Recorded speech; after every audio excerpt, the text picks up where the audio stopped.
Shalom saudara-saudara, apa kabar? Selamat hari Minggu ya, hari yang penuh bahagia, hari yang penuh sukacita, sebab Tuhan selalu bersama dengan kita dan tidak pernah meninggalkan kita.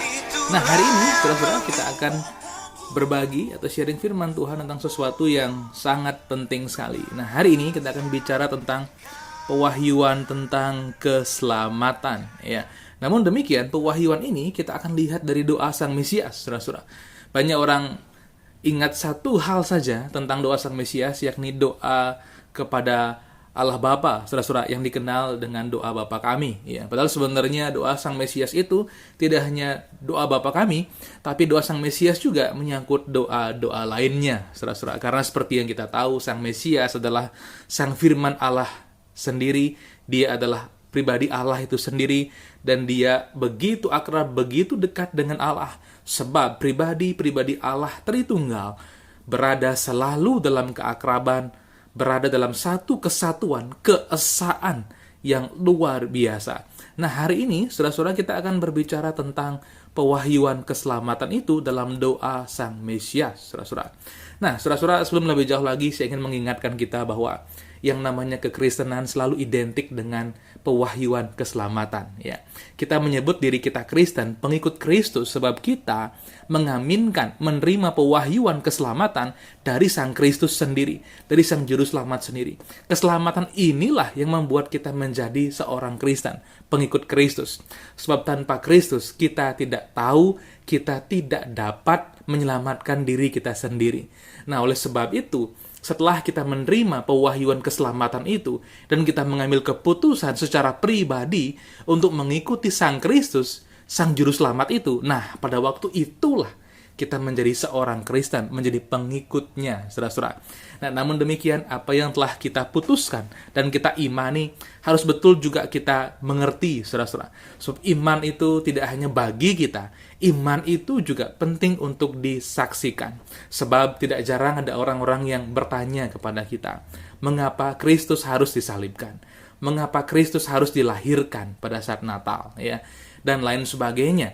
Ada kadang-kadang orang yang bertanya kepada kita tentang hal-hal semacam itu. Nah, itu sebabnya kita perlu mengerti, baik untuk diri kita sendiri maupun juga untuk mereka yang barangkali bertanya kepada kita soal itu, sehingga kita menjadi orang-orang yang bertanggung jawab, beriman dan mempertanggungjawabkan iman kita, saudara-saudara. Dan di samping itu tentu saja, ini akan memberikan pengaruh kuat bahwa iman kita semakin kokoh. Sebab iman kita akan bersinergi dengan akal budi kita, dan kita sungguh-sungguh dapat mengaplikasikan iman itu dalam hidup kita sehari-hari. Nah, saudara-saudara, keselamatan itu rupanya memiliki aspek-aspek penting ya. Aspek-aspek dalam keselamatan itu yang pertama adalah kemuliaan Kristus sebelum dunia dijadikan. Ini dia, kemuliaan Kristus sebelum dunia dijadikan. Nah, saudara, beberapa orang tidak menyadari bahwa Kristus hadir, Kristus ada sebelum dunia dijadikan. Dia telah ada sebelum segala keberadaan ciptaan ini. Dia ada dari kekal sampai kekal, saudara-saudara. Nah, keberadaan Kristus sebelum dunia dijadikan disebut sebagai Sang Firman Allah. Ya. Allah menciptakan segala sesuatu melalui firman-Nya. Dia menciptakan sorga melalui firman-Nya. Dia menciptakan alam semesta, langit dan bumi juga melalui firman-Nya. Dari sebabnya Kristus Yesus memiliki kemuliaan yang sudah Ia miliki sebelum dunia dijadikan, saudara-saudara. Ini yang membuat Kristus sebenarnya layak menerima segala kemuliaan, saudara-saudara. Seperti yang Ia katakan, oleh sebab itu ya Bapa, permuliakanlah aku padamu sendiri dengan kemuliaan yang kumiliki di hadirat-Mu sebelum dunia ada. Ya, itu Kristus. Itu yang membuat kita sebenarnya keilahian Kristus itu, saudara-saudara, bukanlah hasil rapat manusia, tapi keilahiannya adalah sesuatu yang sudah ada sebelum dunia dijadikan, diwahyukan kepada kita. Dan sebabnya juga dia memiliki supremasi, dia memiliki kebesaran, kemuliaan, kealahannya, saudara-saudara. Nah, ketika kita mengenal keilahian Kristus, supremasinya, kealahannya, disitulah nanti hati kita akan penuh dengan kekaguman kepadanya. Hati kita penuh dengan syukur kepadanya, saudara-saudara. Sehingga ketika kita beribadah kepada Allah, ibadah kita tidak lagi meraba-raba. Ibadah kita tidak lagi bertanya-tanya apakah ini diterima apa tidak. Sebab kita beribadah di dalam nama Tuhan Yesus Kristus. Segala ibadah yang kita kerjakan di dalam nama Tuhan Yesus Kristus menjadi ibadah yang sampai ke sorga. Ibadah yang memuliakan Allah. Bahkan ibadah yang di dalamnya ada hadirat Allah, saudara-saudara. Ketika hadirat Allah ada, di situ ada kelegaan. Ketika hadirat Allah hadir di sana, di situ ada kemerdekaan. Ketika hadirat Allah ada, di situ kehidupan ilahi mengalir dan memancar, saudara-saudara. Dan itu kita dapatkan ketika kita beribadah di dalam nama Tuhan Yesus Kristus, saudara-saudara. Nah, itu dia. Nah, dan sebagai pribadi yang ilahi, ia memberikan sesuatu yang sifatnya kekal kepada kita, saudara-saudara.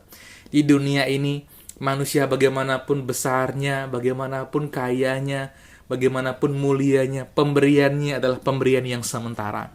Tapi ketika Sang Kristus memberikan pemberiannya kepada kita, Ia memberikan pemberian yang bernilai kekal. Pemberian itu adalah hidup yang kekal, saudara-saudara. Banyak orang berusaha mencari hidup yang kekal itu dengan mengejar kesempurnaan, dengan menabung pahala dan hal-hal semacam itu. Tetapi sebagai orang percaya, pengikut Kristus, kita sadar semuanya itu tidak bisa diraih. Kesempurnaan itu tidak bisa diraih dengan usaha manusia. Bagaimanapun hebatnya manusia berusaha, mereka pasti akan gagal. Tetapi ketika kita menerima karya Kristus, saudara-saudara, pribadi yang ilahi itu, yang berkenan datang sebagai manusia itu, dan kita melihat kebesaran kemuliaannya dan kealahannya, kita sadar hidup yang kekal itu hanya ada di dalam Dia, saudara-saudara. Sebab di luar Kristus tidak ada pemberian sebesar ini, yakni hidup yang kekal yang diberikan kepada kita secara cuma-cuma. Respon kita tentu saja adalah ibadah di dalam nama Kristus dan syukur kepadanya karena tidak ada pemberian sebesar ini. Dan kita menerimanya dengan cuma-cuma melalui iman saja. Saudara-saudara, itu yang pertama. Kemuliaan Kristus sebelum dunia dijadikan. Aspek berikutnya dari keselamatan adalah relasi yang akrab dengan Allah dalam Sang Mesias. Relasi yang akrab dengan Allah di dalam Sang Mesias, saudara-saudara. Firman-Nya berkata, inilah hidup yang kekal itu bahwa mereka mengenal Engkau, satu-satunya Allah yang benar, dan mengenal Yesus Kristus yang telah Engkau utus. Hidup yang kekal itu adalah mengenal Engkau, mengenal Allah dalam ketritunggalannya, saudara-saudara. Nah, oleh sebab itu, bagaimana kita mengenal Dia? Ini dia. Sebuah anugerah yang besar adalah bukan kita yang menggapai Allah, tapi Allah yang menggapai kita. Bukan kita yang berusaha mencari, mengenal Dia. Sebab kita tidak akan pernah sampai ke sana dengan usaha kita. Tapi Ia berkenan datang ke dunia supaya kita mengenal Dia, saudara-saudara. Salah satu peranan daripada Allah sendiri dalam Kristus adalah Ia mewahyukan dirinya, saudara-saudara. Ia mewahyukan dirinya, menyatakan dirinya, memperkenalkan dirinya kepada kita. Sehingga kita tidak lagi meraba-raba. Seperti seseorang meraba gajah. Oh, yang ini panjang, yang ini lebar, yang ini besar, saudara-saudara. Tapi kita mengenal Dia. Kita memandang wajahnya dalam Kristus. Seorang siapa melihat Yesus, sama dengan melihat Bapa, saudara-saudara. Dan ketika kita mengenal Dia, melalui iman, saudara-saudara, Allah yang ajaib, Allah yang besar itu berkenan menjamah dan hadir dalam hidup kita. Sehingga pribadi Allah, sehingga keberadaan Allah itu sendiri menjadi sesuatu yang bersifat pengalaman juga dalam hidup kita. Nah, ini dia. Kalau kita sudah terima Tuhan Yesus secara pribadi, kita pasti memiliki pengalaman dengan Tuhan dalam hidup kita, saudara-saudara. Baik hal-hal yang besar maupun juga hal-hal yang kecil. Sebab hidup kita bukan sekadar hidup yang dijalani pada akhirnya. Hidup kita menjadi kisah-kisah tentang Dia, saudara-saudara. Nah, itu sebabnya saya mendorong kita, ya, mengapa kita perlu akrab dengan Allah di dalam Kristus Yesus. Sebab Allah menyediakan dirinya untuk dikenal, saudara-saudara. Jikalau kita takut mengenal Dia, barangkali karena dihalangi berbagai mitos, maka hari ini waktunya kita membuang segala mitos itu. Ada orang yang percaya mitos seperti ini. Saya tidak berani mengenal Allah dengan akrab. Takut diberi banyak cobaan, saudara-saudara. Takut diberi banyak cobaan. Firman Tuhan dalam surat Yakobus berkata bahwa jikalau seseorang dicobai, janganlah ia berkata bahwa pencobaan ini datangnya dari Allah. Sebab Allah tidak mencobai siapapun dan juga tidak dicobai siapapun. Tetapi setiap orang dicobai oleh keinginannya sendiri. Nah, saudara-saudara, dalam Kristus kita melihat Allah dengan jauh lebih jelas, jauh lebih dalam, bahkan memandang wajahnya.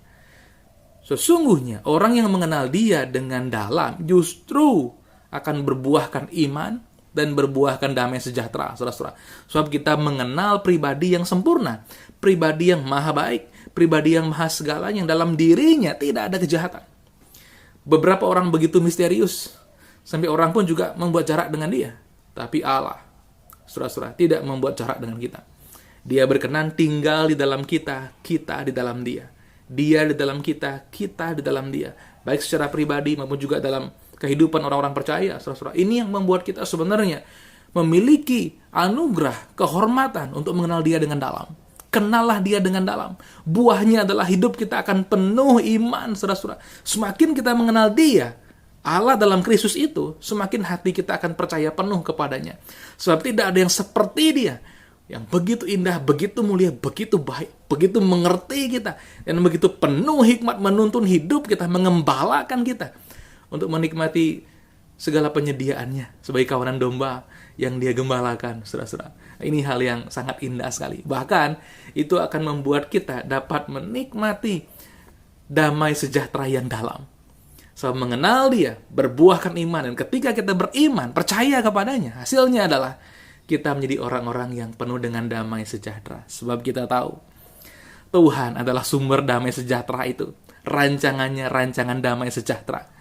Dan ketika si jahat, kuasa-kuasa gelap, iblis dan setan-setan berusaha merongrong semuanya itu, kita punya Allah dalam Kristus yang maha kuasa, yang kita sebutkan namanya, kita ucapkan, deklarasikan namanya di dalam nama Yesus.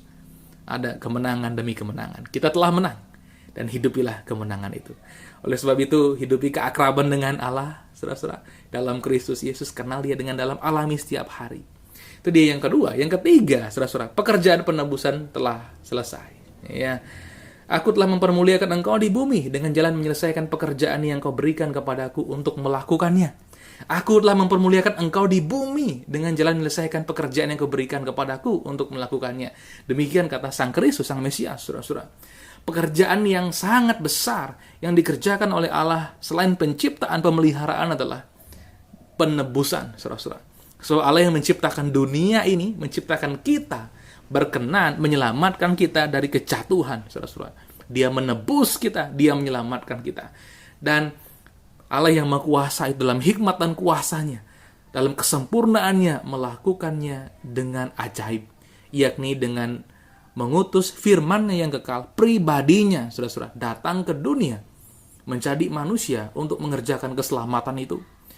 Saya begitu kagum ya, ketika merenungkan hal ini.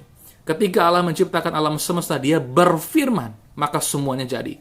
Dan ketika Dia menebus, saudara-saudara, firman-Nya itu yang Dia melalui itu menciptakan alam semesta ini harus datang ke dunia, lahir sebagai bayi, bertumbuh sebagai seorang manusia tanpa dosa, dan mengerjakan keselamatan itu. Butuh waktu, saudara-saudara, 33 tahunan, membuat segala sesuatu itu selesai. Sebab Allah kita bukan hanya Maha Kuasa, Dia juga Allah yang menjunjung tinggi kebenarannya, kekudusannya, kesuciannya, kasihnya, keadilannya, saudara-saudara, dalam kesempurnaan sifat-sifatnya itu. Jadi hari ini ketika kita diselamatkan, keselamatan kita jelas. Hari ini ketika kita diselamatkan, keselamatan kita legal. Hari ini ketika kita diselamatkan, keselamatan kita terjamin. Apa sebabnya? Bukan kita yang mengerjakannya, tapi Dia yang mengerjakannya dalam Kristus Yesus. Dan keselamatan itu kita terima hanya dengan iman. Andil kita hanya menerimanya, saudara-saudara. Lalu bagaimana selanjutnya kita menjalani hidup ini? Apakah kita menjaga keselamatan kita?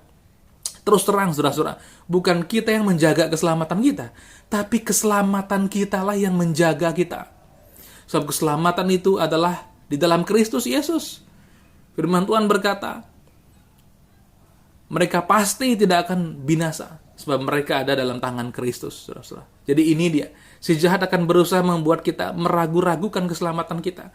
Membuat kita takut-takut dengan keselamatan kita. Seolah-olah kita yang menjaga karya Tuhan. Yang benar adalah karya Tuhan yang menjaga kita. Sejak kita menyadari hal ini, kita sadar. Ada kekuatan yang berbeda yang bekerja di dalam diri kita.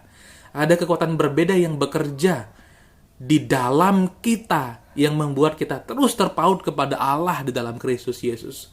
Dalam ibadah, dalam pelayanan, dalam keseharian kita mengingat Dia. Sebab kita berada di dalam tangannya yang kuasa, yang menyelamatkan. Itu dia. Yang ketiga, yang keempat, saudara-saudara, mengenal nama Allah. Ya. Aspek keselamatan itu adalah mengenal nama Allah. Aku telah menyatakan namamu kepada semua orang yang kau berikan kepadaku dari dunia. Aku telah menyatakan namamu. Saudara-saudara, siapa nama Allah? Dalam perjanjian lama ada banyak sekali nama Allah. Dia El Shaddai, dia El Elyon, dia Jehovah Jireh, saudara-saudara, dan lain sebagainya. Tapi Yesus Kristus mewahyukan satu nama yang paling penting yang terkait dengan penebusan, yakni mewahyukan nama Allah sebagai Bapa, saudara-saudara. Dia adalah Bapa kita. Allah kita panggil Bapa kita, Ayah kita, Aji kita, saudara-saudara. Mengapa demikian? Sebab kita adalah anak-anaknya. Kita tidak akan pernah bisa memanggil Allah sebagai Bapa kalau kita belum menjadi anak-anaknya, saudara-saudara. Kita hari ini sebagai orang-orang percaya, ya Bapa, terpujilah namamu. Ya Bapa, terima kasih kau mengasihi aku. Kenapa bisa begitu? Karena kita adalah anak-anaknya. Bisakah saudara memanggil ayah kepada seseorang yang bukan ayahmu? Kan tidak mungkin. Aneh rasanya, sulit rasanya, karena memang bukan. Tapi kita menjadi anak-anak Allah dalam Kristus Yesus. Melalui iman kepada Kristus Yesus, kita dilahirkan kembali menjadi anak-anak Allah. Saudara-saudara, seorang bayi yang lahir itu langsung sebenarnya memiliki hubungan dengan ayahnya. Sebab darah ayahnya mengalir dalam dirinya. Hubungan batin ayahnya ada pada dirinya, saudara-saudara. Allah pun juga demikian. Ketika Dia melahirkan kita kembali dalam Kristus Yesus, ada hubungan batin antara Allah Bapa dengan kita. Kita sadar kita adalah anak-anaknya dan Dia adalah Bapa kita. Dan kesadaran ini pupuklah terus. Jangan malu memanggil Dia sebagai Bapa dalam doa-doa kita, saudara-saudara. Doa-doa pribadi kita khususnya, panggillah Dia, ya Bapa. Ya Bapa, terima kasih. Ya Bapa, Engkau baik. Ya Bapa, terpujilah namamu, saudara-saudara. Dan ketika kita mengenal Allah sebagai Bapa kita, nama Allah adalah Sang Bapa, Bapa Ayah kita, maka kita akan dapat menikmati kasih Bapa, saudara, kasih yang kekal, dan menikmati pemulihan dari ketidakhadiran sosok ayah atau figur ayah dalam hidup kita. Saudara-saudara, tanpa Kristus, sulit sekali seseorang betul-betul menjadi ayah yang baik. Kalaupun ada, jarang sekali. Menjadi ayah yang baik sebenarnya tidak hanya hadir, tapi kehadiran kita dirasakan oleh anak-anak kita. So, anak-anak yang memiliki hubungan batin dengan ayahnya akan bersuka cita, akan dikuatkan, akan memiliki keteguhan yang berbeda ketika dia dibesarkan dengan sosok dan figur ayah dalam hidupnya, saudara-saudara. Kekosongan ini kita akan dapatkan kembali dalam Kristus Yesus. Ketika kita menerima Kristus dan hidup dalam pewahyuan Allah sebagai Bapa kita. Jadi hari ini, saudara-saudara, keselamatan sesuatu yang khas dalam kekristenan. Dan kita bersyukur bahwa keselamatan kita itu terjamin dalam Kristus. Dalam doa Sang Juru Selamat terkandung pewahyuan keselamatan kita. Bahwa kita menerima Kristus yang mulia, yang kemuliaannya sudah ada sebelum dunia dijadikan. Sebab Dia adalah Sang Firman Allah, Dia adalah pribadi Allah. Kemudian aspek keselamatan yang kedua adalah relasi yang akrab dengan Allah. Yang ketiga, aspek keselamatan yang ketiga adalah pekerjaan penebusan telah selesai. Dan yang keempat adalah, saudara-saudara, kita mengenal nama Allah sebagai Bapa. Buahnya adalah hidup kita beribadah, hidup kita bersyukur kepada Allah dalam Kristus, hidup kita penuh iman, penuh damai sejahtera, dan keselamatan kita jelas, legal terjamin, saudara-saudara. Dan kita hidup menikmati kasih Bapa yang begitu besar itu. Haleluya. Amin.